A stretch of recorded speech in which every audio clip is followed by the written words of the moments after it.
பக்கவாதம் உண்மையில் மிகவும் அழிவான மற்றும் பயமுறுத்தும் கோளாறுகளில் ஒன்றாகும். உளவியல் ரீதியாக பக்கவாதம் ஏற்பட்டவர்கள் பெரும்பாலும் ஏதாவது வகையான மனச்சோர்வு அனுபவிக்கிறார்கள். சில நேரங்களில் அவர்கள் வாழ்க்கையில் தங்களை இழந்துவிட்டதாக, அவர்கள் தேவையற்றவர்கள், மதிக்கப்படாதவர்கள் என்று உணரலாம். பக்கவாதம் ஏற்பட்டவர்கள் அது அவர்களின் வாழ்க்கையிலும் அவர்களின் அன்புக்குரியவர்களின் வாழ்க்கையிலும் எவ்வளவு தாக்கத்தை ஏற்படுத்துகிறது என்பதை அறிவார்கள்.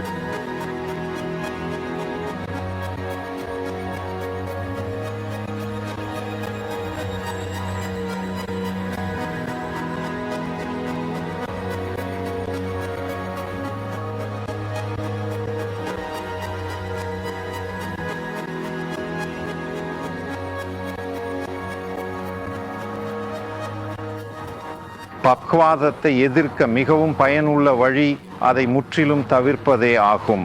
பக்கவாதம் என்பது மூளைக்கு ஏற்படும் திடீர் இரத்த நாள காயம் என்று வரையறுக்கப்படலாம். மேலும் பக்கவாதத்தின் 2 முக்கிய வகைகள் உள்ளன. இரத்த வழங்கல் குறைவால் அல்லது மூளை நரம்புகளின் அடைப்பால் ஏற்படும் இஸ்கீமிக் பக்கவாதம் மற்றும் மூளை நரம்பு கிழிந்தால் ஏற்படும் இரத்த கசிவு பக்கவாதம்.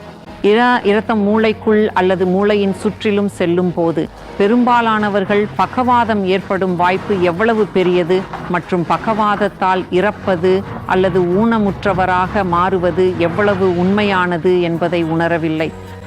மன்னிக்கவும், துரதிர்ஷ்டவசமாக என் தந்தை 56 வயதில் பக்கவாதத்தால் இறந்தார். மேலும் அவர் முழுமையாக ஆரோக்கியமான நபராக இருந்தார். அவர் அப்பொழுது மருத்துவக் கல்லூரியில் இணை பேராசிரியராக இருந்தார். அவர் வேலை செய்தார். அவருக்கு எந்த ஆரோக்கிய பிரச்சனையும் இல்லை. அவருக்கு இருந்தது பக்கவாதத்திற்கான சில அபாய காரணங்கள். உயர் இரத்த அழுத்தம் அதுவே. மேலும் அவர் கொஞ்சம் அதிக எடை கொண்டிருந்தார். ஆனால் அதுக்கு அப்பாற்பட்ட அவருக்கு எந்த பிரச்சனையும் இல்லை. மேலும் அவருக்கு பெரிய பக்கவாதம் ஏற்பட்டது. மேலும் பக்கவாதம் ஏற்பட்ட முதல் 3 நாட்களுக்குள் அவர் இறந்தார்.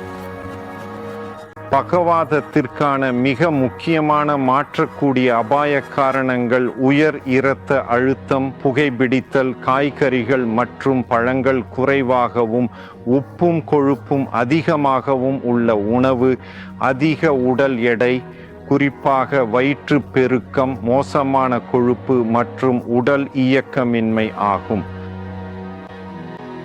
இஸ்கீமிக் பக்கவாதம் ஏற்பட்டவர்களுக்கு அடிப்படையில் வீணான நேரம் என்பது வீணான மூளை என்று பொருள். பக்கவாதம் ஏற்பட்டவர்களில் ஒரு முக்கியமான பகுதி அந்த முதல் அறிகுறிகளை அடையாளம் காணவில்லை. இது மிகவும் முக்கியம். நீங்கள் வேகமாக சிந்திக்க வேண்டும். முகம், கை, பேச்சு மற்றும் நேரம்.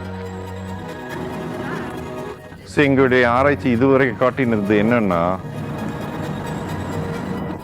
நியூசிலாந்தில் பக்கவாதத்தின் சுமை மிகவும் அதிகமாக உள்ளது. மேலும் பிற மேம்பட்ட நாடுகளுடன் ஒப்பிடும்போது நாம் செய்ய வேண்டியதை செய்யவில்லை. இது எனக்கு நினைக்கிறது பக்கவாதத்தை தவிர்க்க முடியாத, சிகிச்சை அளிக்க முடியாத, மரபணுக்களால் நிர்ணயிக்கப்படும் நோயாக பார்ப்பதிலிருந்து வருகிறது. ஆனால் இது முற்றிலும் தவறானது மற்றும் இப்பொழுது இது மிகவும் தடுப்பதற்குரியது. இது மரபணுக்களால் நிர்ணயிக்கப்படவில்லை. மேலும் இது மிகவும் சிகிச்சை அளிக்கக்கூடிய நோயாகும் என்பதற்கான மிகுந்த ஆதாரங்கள் உள்ளன. நாங்கள் லீட்சங்கள் ஆராய்ச்சி செய்கிறோம். திடீர் நிலைமையிலிருந்து பக்கவாதம் ஏற்பட்ட பல ஆண்டுகளுக்கு பிறகு வரை அனைத்து மீட்பு திறனும் முதலில் 3 மாதங்களில், பின்னர் 6 மாதங்களில், பின்னர் 12 மாதங்களில் என்று நினைக்கப்பட்டது. நாங்கள் இப்போது அறிந்திருக்கிறோம் மக்கள் பல ஆண்டுகள் பெரிய முன்னேற்றங்களை செய்ய முடியும். உண்மையில் அவர்கள் சரியான சீரமைப்பு சேவைகளை சரியான நேரத்தில் பெறினால். எனவே எங்கள் ஆராய்ச்சி பக்கவாதம் ஏற்பட்ட முதல் நாளிலிருந்து 5 முதல் 10, 15 ஆண்டுகள் வரை கவனம் செலுத்துகிறது.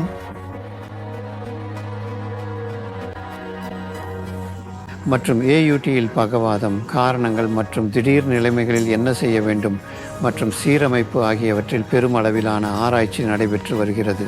ஆனால் மிக முக்கியமாக அவர்கள் ஆர்கோ ஆய்வை மீண்டும் செய்ய சுகாதார ஆராய்ச்சி கவுன்சிலிடமிருந்து $5 மில்லியன் பெற்றுள்ளனர். 1981 ஆம் ஆண்டு அது செய்யப்பட்டது. அது உலகளவில் முதல் மற்றும் அது இன்னும் பக்கவாதம் நிகழ்வுகளின் இறுதி ஆய்வாக கருதப்படுகிறது. வாலரி பேகன் மற்றும் கட் மெக்பெர்சன் போன்றவர்கள் பக்கவாதத்தில் பெருமளவிலான வேலை மற்றும் ஆராய்ச்சி செய்து வருகின்றனர். மேலும் பக்கவாதம் மதிப்புமிக்க ஆராய்ச்சி பொருள் என்று அவர்களின் மாணவர்களை உற்சாகப்படுத்துகின்றனர்.